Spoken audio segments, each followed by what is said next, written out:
Hey, good evening, everyone. This is State Representative Brad Halbrook with the Illinois Freedom Caucus Town Hall and Roundtable.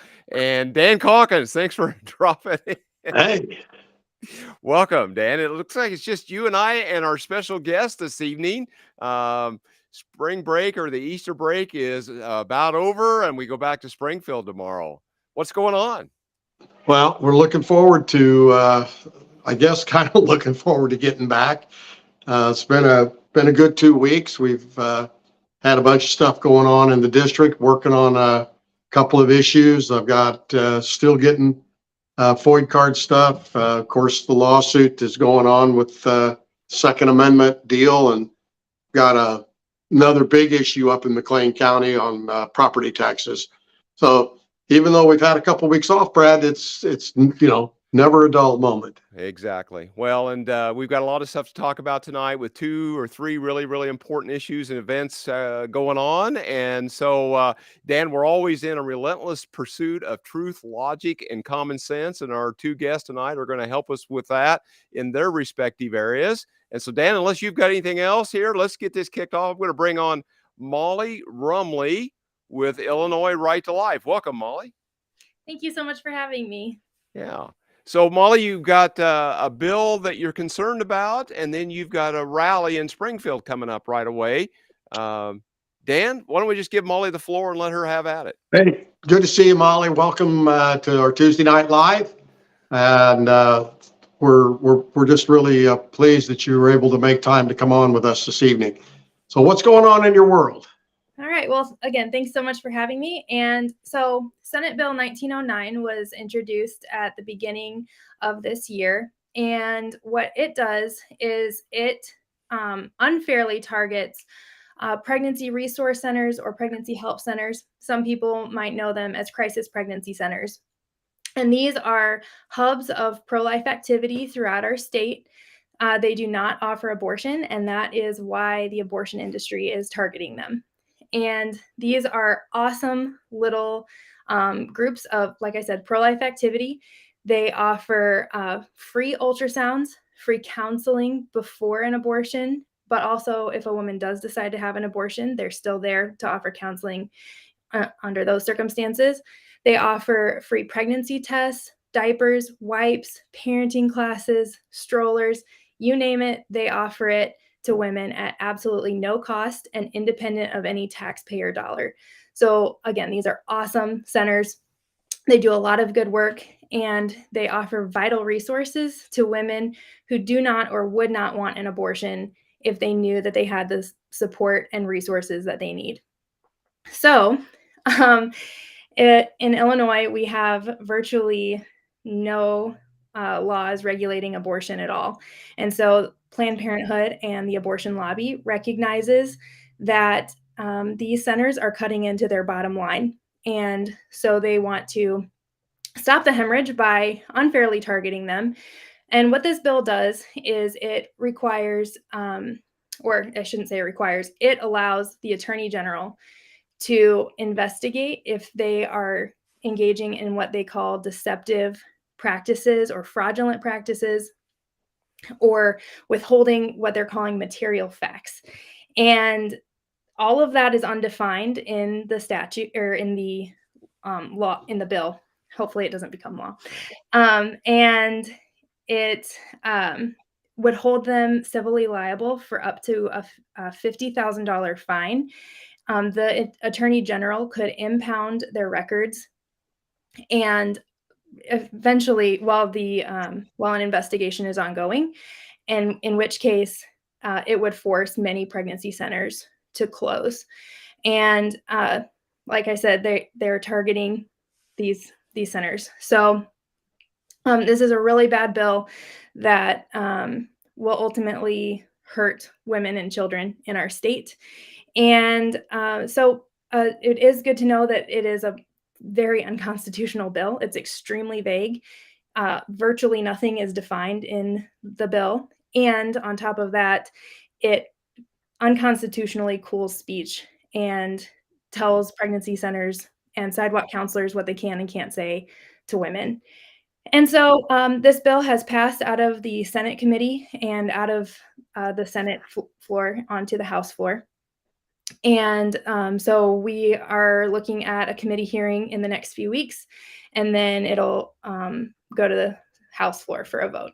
So what we have coming up next Wednesday at noon is a rally to tell our legislators that we do not support attacking our pregnancy resource centers, these awesome hubs of pro-life activity. We support them and what they do, and this is completely unfair for them to target them. So the rally is, like I said, at 1 o'clock or at noon at the Lincoln statue. So if you came down for the March for Life a few weeks ago, it's in the same exact location. Mary Kate Zander, who is the executive director of Illinois Right to Life and Illinois Right to Life Action, will be speaking, as well as Eric Scheidler with the Pro-Life Action League. And then there are several other pro-life leaders who are we are planning on speaking as well. And so after that, we're hoping that we're encouraging everyone who attends the rally to go inside and speak with their legislators, whether they're pro-life or they disagree with us on this issue. It's important to let your pro-life legislators know that you support them in their pro-life stance. And if they're not pro-life, to respectfully disagree and explain our position as to why we think that these centers are so awesome and why we think that this bill shouldn't go into law and it's not needed. So that is kind of what's going on in the pro-life world right now. Okay. So I'm rolling your website there across the bottom of the screen, Molly. This rally is a week from this coming Wednesday, correct? Correct. And that would be the 26th That's right. at high noon at the Lincoln statue on the east side of the Capitol. Mm-hmm. Okay. Absolutely. Okay. And so SB 1909 has made it through the Senate. It's awaiting a committee hearing. Yes. In the House. Yes. Right now it's in House Rules Committee, and it's awaiting its assignment to a more specific committee. Yeah. So Dan, there's no way to do witness slips yet, right? Until it's Right. a substitute committee. Yeah, that's, the game they play, and they'll hold it in the Rules Committee and then spring it out on you and call for the next day to have a committee hearing, and you won't have time to file the witness slips, let alone get your people to Springfield to testify. The people that want to come and testify. And full disclosure here, Joe and I are big supporters of the New Life Pregnancy Center here in Decatur, Mm-hmm. and they do a phenomenal job. Mm-hmm. They provide true health care, Mm-hmm. physical and mental health care to women in crisis, or just need, they need someplace to go to talk and try to figure out where they're headed in their pregnancy. Every time I hear our pro-abortion members talk about women's health care, Molly, you're talking about this bill and what it does. The bills that we've passed, these pro-abortion bills that we've passed, that we're funding abortions from out of state, from all over the Midwest and further. The taxpayers are carrying the burden. Mm-hmm. And they talk about healthcare, and they talk about women's healthcare. If it was truly about women's healthcare, they would have a physician. We just passed a bill that said that just about anybody that wants to can perform an abortion about anywhere they want.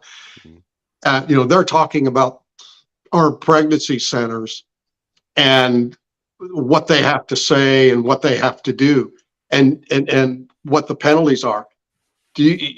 Molly, I'm sure you know the answer to this question. What can a woman do who has a medical consequence from an abortion at a Planned Parenthood clinic? What are her legal resources if she's been maltreated or mistreated? Well, I'm sure None. Zero, Molly. None. Right. None. there are no consequences. Yeah. Period. And yet we want to attack another organizations, these other organizations that are providing voluntary. No one is forced to go to any of these clinics, be it Planned Parenthood or the pregnancy centers. They're not forced. They go there on their own free will. Mhm. And if they don't like the treatment, they're free to leave. Services at New Life are free. I'm sure they're free at a lot of these other providers. And now we want to pass some law that puts some legal constraints and gives some wacko attorney general, left-wing person, the ability on his own just to decide, we don't like what you said, or we don't think you said the right things, or we want your records. We want to see who's going to your clinic. HIPAA, come on. I mean,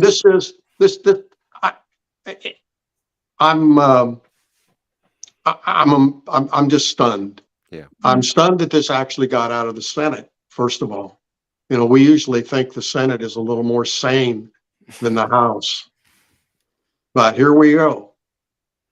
And, this is an egregious assault on women's health. Right. And as you can tell, I really don't care. You're doing a great job, Dan. And it's incensed. Yeah. I'm incensed that this bill would even make it out of a committee, House or Senate. Right. It is absolutely without precedent. Right. And it's an assault on women, and it's assault on women's health, and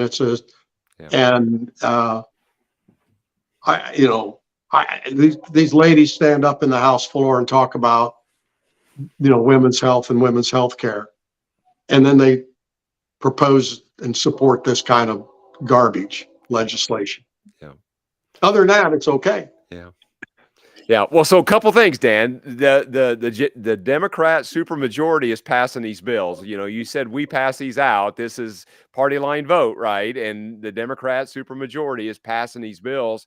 And Molly and you and Ralph are doing the great work there. You're in the Capitol all the time, talking to legislators, our cohorts. We hear, Dan, I'm sure you hear this from constituents, how much further can the radical Marxists go on some of this abortion stuff? And they just keep finding new stuff. It's like, where did they come up with this stuff? Molly, I don't know how you deal with all that. It's just crazy. We hear this all the time. Well, they do this in 3 other states or 7 other states. I mean, is this bill been passed in any other state? This type of intrusive, restrictive treatment of women's health? Actually, unfortunately, the governor of Colorado just recently signed a similar bill to this one we're talking about right now. Other than that, I'm not sure. I do know that California did pass and sign into law a bill very similar to this. It was struck down by the U.S. Supreme Court. So that is very encouraging for our purposes. Yeah, but here we go. I mean, so now we're going to have to fight this out in the court system. It's already been decided. Right. And yet you have every member of the General Assembly, House and Senate, every elected officer raises their right hand and swears an oath to the Constitution, the United States Constitution and the state Constitution, and knowing that this stuff has been overturned in the U.S. Supreme Court, they still want to pass it in Illinois. Right. Yeah.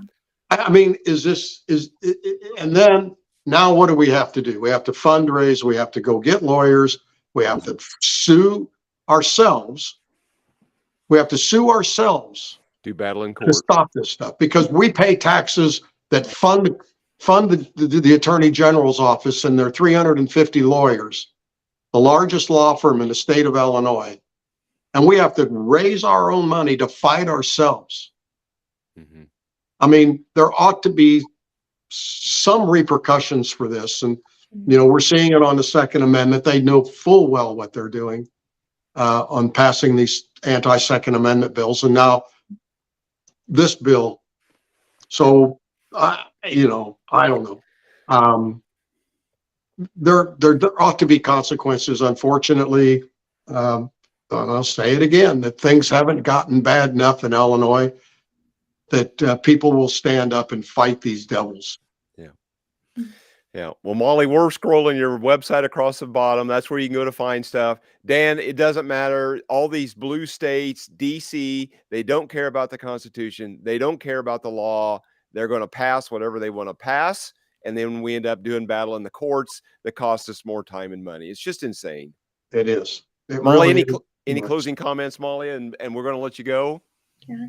Well, I just really hope that we see a lot of you there at the rally next. Again, it's April 26th at noon at the Lincoln statue. So thank you so much for having me on. Thank you, Molly. And stay tuned into our social media sites, guys. This is what we talk about. That way, when this bill pops up, hopefully we can get the alerts out and kind of give you the advice of where to go, what to do, if there's witness slips to file or time to get to Springfield to testify. Molly, thanks. Hopefully it's going to be a successful week on Wednesday for you, or the big day. Hopefully we pack out the Capitol like we did a couple years ago. And so that'd be great. All right, Molly, thanks. Talk to you soon. All right. Hey, Dan. Somebody just sent you a message on Okay, I'll look it up. Freedom Caucus. Okay. All right. I'm afraid to touch. Okay. I'll look it up. Hey, Dan, our next guest, I'm going to bring on Carol Davis with the Illinois Conservative Union. Hi, Carol. Hi, Dan. Hi, Brad. Hi. Good evening. Thanks for being with us, Carol. Well, thank you for inviting me. Lots to talk about. Lots to talk about. Yeah. And these are the issues that Molly had and the issue that you're going to talk about. You've got a bill that's working its way through the General Assembly, right? Ranked choice voting. Yes, we do. And then you also have an event coming up in May. And so with that, I've got a couple, I guess, whenever you want me to, I can pull up the graphic to talk about ranked choice voting. Carol, so the floor is yours. Okay. Well, yeah, we'll have this available on our website for download, what Brad's going to show here. And quickly, I'm going to let you know what ranked choice voting is all about. Some of you may have heard about it. Some of you may have not. And it's come by a couple of different names. So just be on the lookout for, the left is just, they never get tired of trying to subvert our entire government. So we've got to be on our toes. And what is ranked choice voting? Well, it's known under various names: instant runoff voting, the alternative vote, ranked choice voting. And thankfully, at their most recent national meeting, the RNC even is clued in on this. So they issued a strong resolution against it, opposing it, because unfortunately, people on both sides of the aisle are being taken in by this. So first you need to know is ranked choice voting is confusing. Ranking candidates, that's what you're asked to do. So it's more difficult for voters because compared to a traditional election, when you just go in and you choose one person, your favorite person in any of the races on the ballot, most voters don't have time to carefully research every single candidate on the ballot. And that's what you're asked to do. Even those ballots that you can't, those candidates that you can't stand, you're supposed to give them a ranking. And so it becomes laborious to vote. And we all know people are pressed for time. When they go to vote, they want to get in, vote, and get out. And unfortunately, ranked choice voting doesn't lend itself to that. It leads to something called ballot exhaustion. And it leads to a substantial number of votes being discarded, which is shocking. It's basically, you might as well have not even gone to vote if your vote's thrown away. So it really, the result can be that the winner receives less votes than a majority of the total votes cast. So ranked choice voting, it does not ensure that the winning candidate will have received an actual majority of the votes. So they only receive a majority of all valid votes in the final round of tallying. So you can tell already it's very confusing. It's likely that that your ballot might become what they call exhausted and thrown out. So ranked choice voting actually disenfranchises voters. The left will argue, oh, this is great for everyone. Well, it actually does not. They claim it increases voter turnout. Absolutely not. It does no such thing. They actually have done studies to show that it's lowered voter turnout. Voters know that they have to spend more time preparing, researching all the candidates. So that's defeating. They get confused and exhausted and frustrated. You go into the voting booth, and what if you make a mistake? You've numbered or ranked all these voters. And Brad, if you want to flip to that second page, you can actually see samples of what these ballots look like. On the top is a standard ballot, and on the next one is ranked choice voting ballot. And it's just a complicated process. So what if you make a mistake? Okay, you got to take that ballot back, have it spoiled, get another one. If you think the lines at the polling places are long now, implement ranked choice voting and see what happens. It could be a real nightmare. More spoiled ballots, more do-overs, more delays. And of course, this leads to more expense. Ranked choice voting is more expensive than traditional voting because due to the multiple rounds and adjustments and retabulations, it requires very precise data entry and well-programmed computer systems. And when more than just a few ballots must be counted, the entire ranked choice voting process is entirely dependent upon computers, which of course reduces transparency so that poll watchers and poll workers aren't as involved in the process. It's more machine related. So as you can see, they're trying to separate us more and more and more from that eyes on every ballot accountability that we promote at Illinois Conservative Union and across the country. Good people want that. Most election jurisdictions don't have the proper equipment. So it's going to involve more tax money to purchase new equipment. It's really, it's like the rabbit trail that you start going down and there's just no good end to it. Handling the ballots multiple times, it makes it almost impossible to have a trusted ballot chain of custody. And of course, chain of custody is a critical element in any election. And of course, it makes it harder and takes longer. It delays election results. Delayed election results make it harder to ensure that election transparency and accountability is in our elections. The multiple rounds of tabulation can't even begin until every ballot is in. So there's a delay there. And the nation may have witnessed this. Alaska, among a few places in the country, have ranked choice voting, and they are deeply regretting it because in the November 2022 election, Alaska was the last state to get their results reported.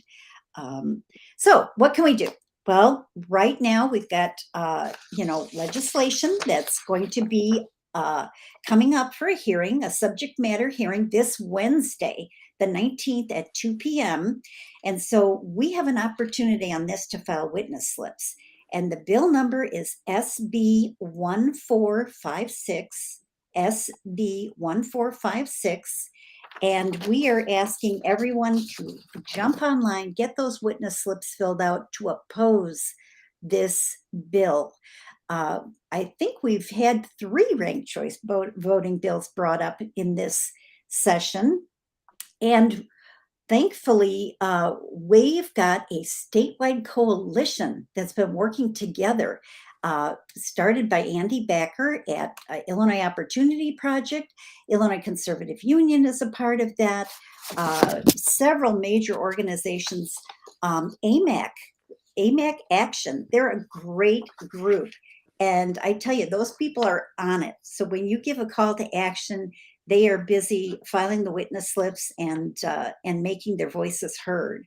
So we need everyone to take action before Wednesday at 2 p.m. I think you can file those witness slips right up until a few minutes before the hearing starts. And we just want everybody to jump on it. So this is a subject matter hearing, so they can continue to file witness slips all the way up until it actually gets a committee hearing. Oh, great. Because, Thank you. because the subject matter hearing, no votes are taken. Great. So that bill will stay in committee until they schedule a vote, a committee hearing. So people can continue to file witness slips all the way up until the bill is heard, the day the bill is actually heard in committee.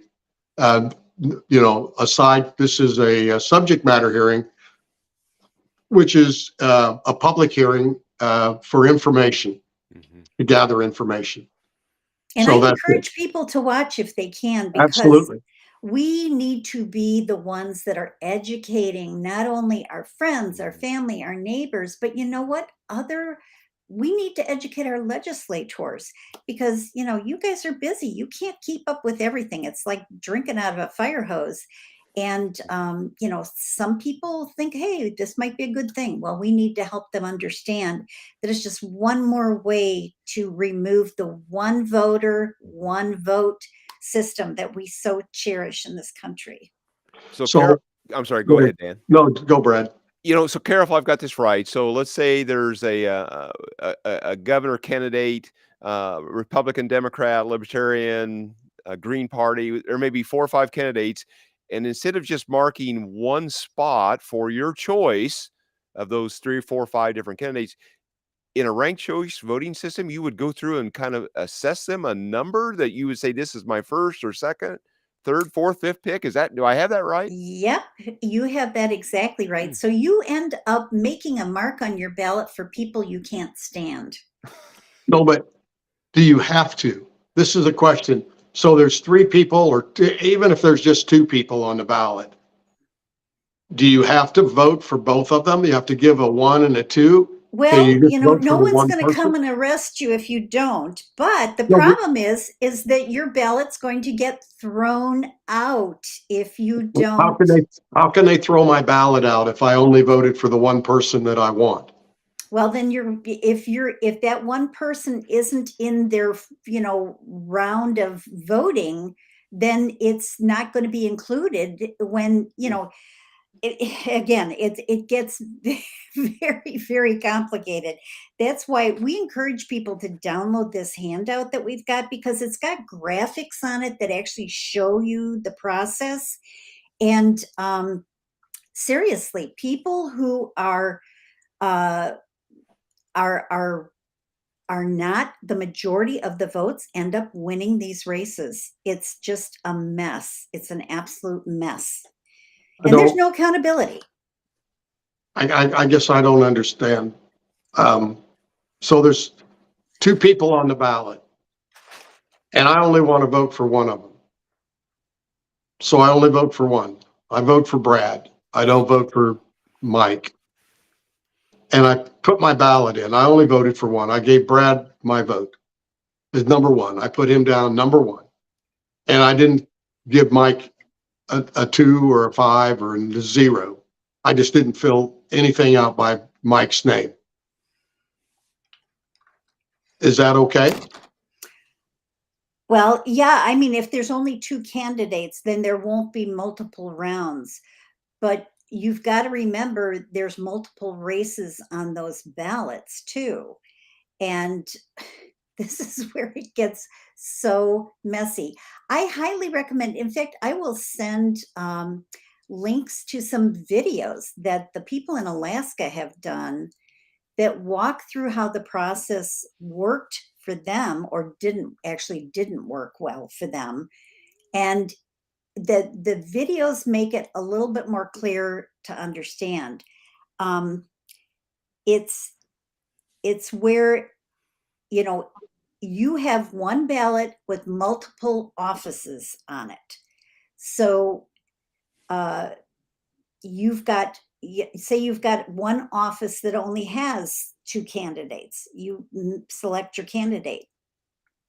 The rest of those, say you've got a school board on that same ballot, you are having to rank 6 different people.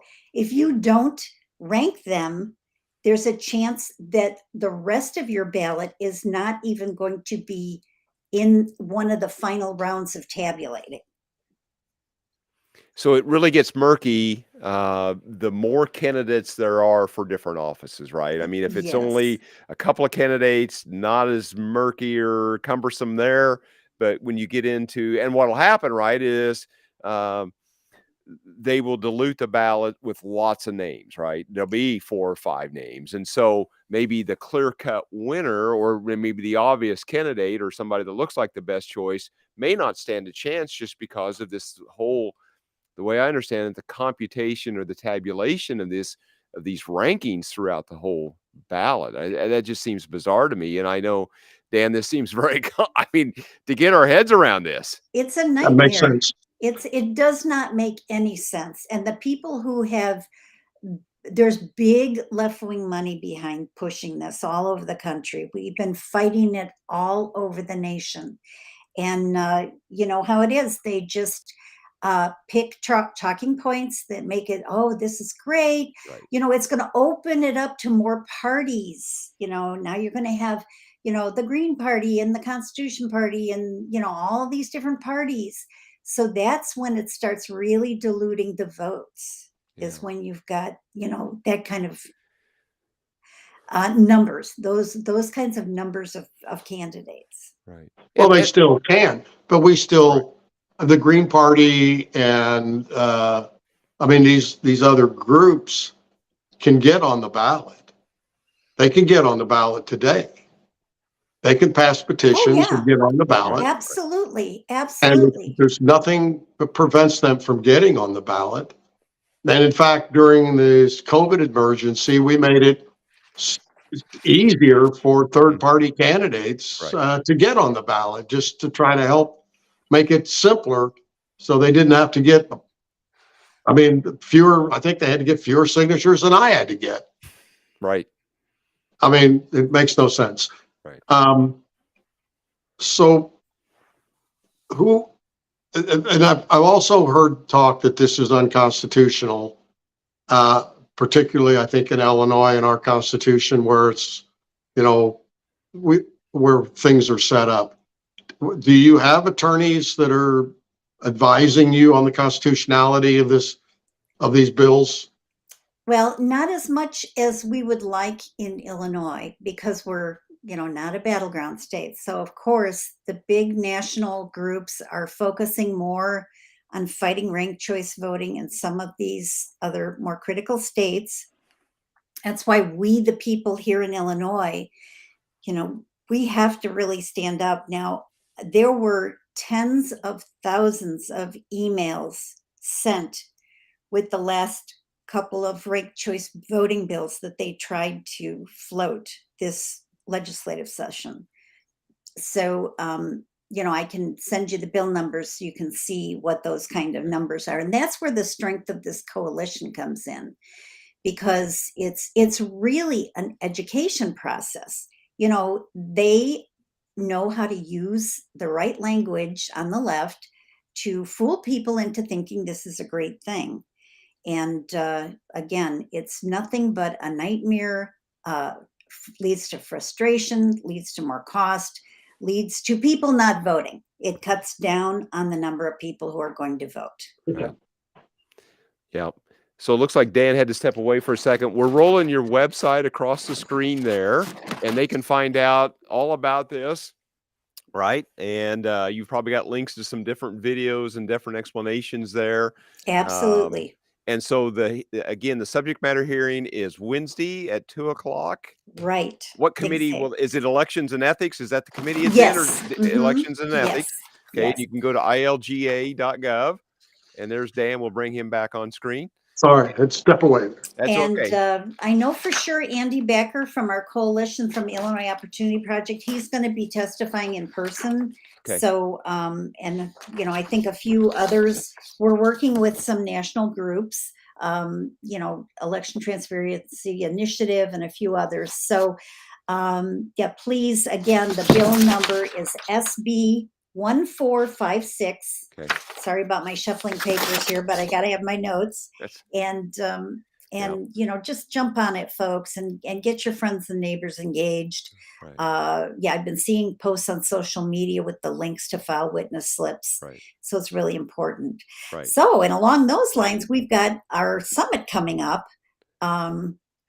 If you want, I can talk about Yeah, that. we got the graphic up on that one. So, Thank you. Yeah. and there's a QR code there. I guess they can scan that and find out more information. So tell us about May 20th, your big election integrity summit. Yes, and this is exciting because it is going to be in Illinois in Orland Park, but it's for the entire Midwest. And we are very fortunate because we've gotten connected with a huge national network.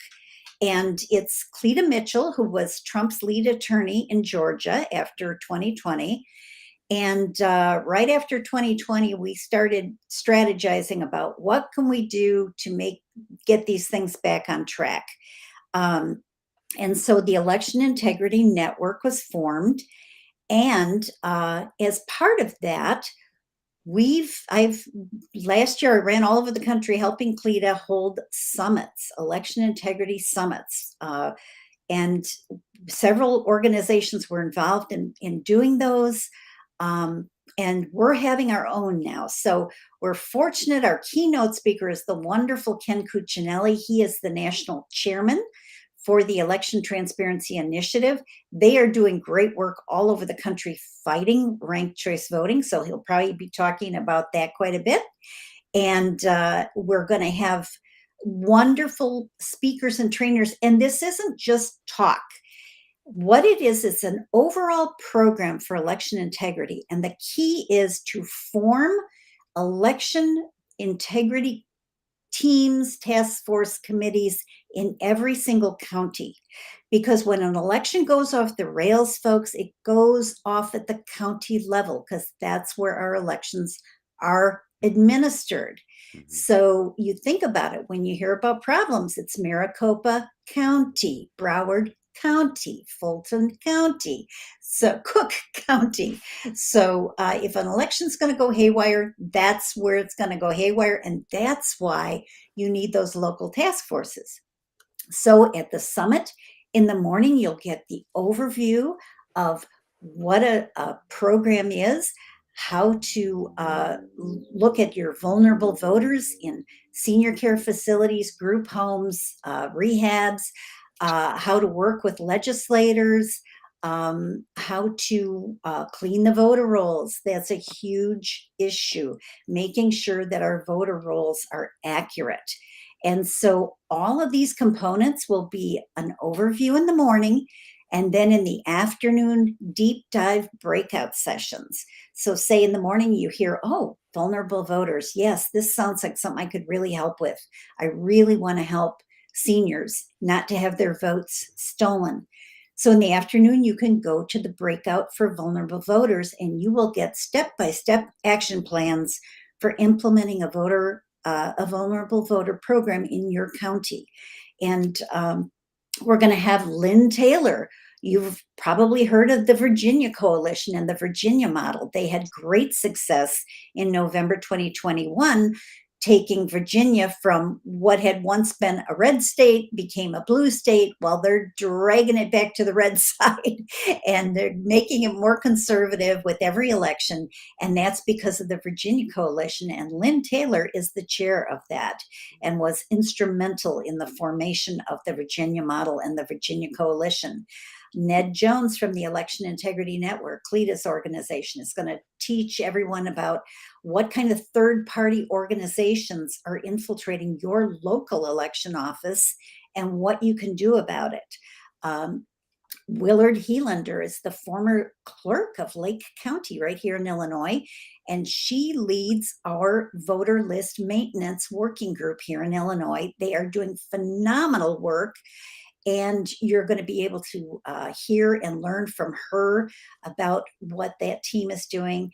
And then I will be doing a deep dive on how you actually set up these election integrity teams in your county to ensure accountability. And it's some simple things like having an election judge coordinator to make sure in your county that your people who you've put forth to be election judges are actually being called in for training and assigned somewhere to work. So it's little things like that that are going to make a big difference. So we hope everyone can check it out. Again, go to the website. You'll find out information about how to get engaged. Saturday, May 20th, 2023. Breakfast and networking starts at 7:30 and goes to 9. The program starts at 9. And it will be a great opportunity to learn successful strategies from across the nation that are working, and how to connect with people in your local area. Wow. You got a big day planned. You got some great speakers. Sign up early, scan the QR code and get your place reserved. Carol, I hope you max it out. I hope you, and it should be, we should have these kind of things going on everywhere across the state of Illinois this entire summer. Dan, I guess I want to speak a little bit about this ranked choice voting, subject matter hearing only. I'm guessing that they will probably put that and many other election laws together or language into one big omnibus bill and try to pass that, because there's the primary date will probably be different than it was last year. And so that and many other pieces of election law will probably be changed. And so that's probably, we're going to hear it in the next few weeks, right? So we're hearing rumblings about an election omnibus. Yeah. So we need to be on alert. Right, exactly. All right. Carol, any closing comments before we let you go? We thank you for taking time to be with us this evening. I know there's a lot to cover there. Well, thank you so much for giving me time. And we just thank you for what the Freedom Caucus is doing. We were early supporters of the United States Congress Freedom Caucus, Jim Jordan and Mark Meadows. And so we are just thrilled, and we are here to support you in every way we can. Thank you. Well, that's great. Thank you very much. Carol, with that, we're going to let you go, and then Dan and I will close it up, and we'll talk to you real soon. Thanks, Thank Carol, you. for joining us tonight. Yep. Good night. See you in Springfield. Dan, closing comments, and then we're going to wrap up here. Wow. Big night. Thanks, Brad, for putting this together. I hope everybody's enjoyed watching this. A lot of information, good information. Right. Well, and like always, we like you to like and follow and share and subscribe to our content, and let us know how we can be helpful. If you want to come to Springfield, Dan, they can call our district offices, email us, find us all over the web at our respective websites and social media sites. What else, Dan? That's it. Freedom Caucus needs your help. Go to the website, check us out, and if you like what you see, there's a little donate button there. Help us pull these kinds of events off. Right. Always, we appreciate all your support. Folks can join us. There's membership cards. They can donate and become big supporters. Yeah, people are always asking, Dan, how can we get involved? So we've got multiple membership levels that people can engage with, and we have a weekly or every week and a half e-news that goes out and with information, and they can get involved there. And we're continuing to grow the ways that people can get involved. So we just probably the best way is to subscribe to that e-news. Go to the IllinoisFreedomCaucus.org and sign up. It's great. See you tomorrow. Thanks, Dan. I'm going to roll the outro video and talk to you real soon. Thanks, folks, for joining us.